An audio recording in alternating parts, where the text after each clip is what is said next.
president has not ruled out a face-to-face meeting. President Trump facing new controversy this morning for inviting Philippines President Rodrigo Duterte to the White House.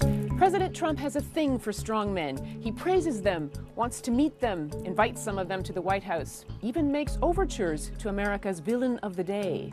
Well, today the White House had to clean up after the storm that President Trump created. But is this a moral outrage, or is it a necessary evil? Unfortunately, yes, we do have to deal with these governments, and many times we have to work and partner with them. We have interests in these parts of the world, and I think it's the right thing to do. It's not the easy thing to do, but it is the right thing to do.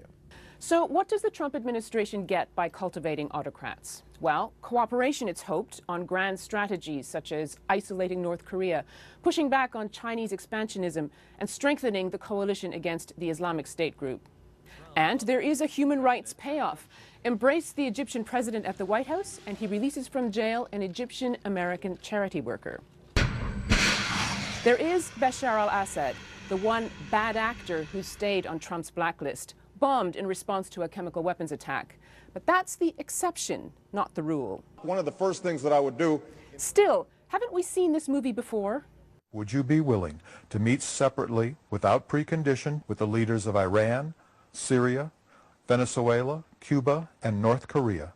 Senator Obama? I would.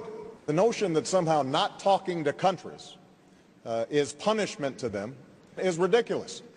Barack Obama did stretch out his hand to Iran and to Cuba.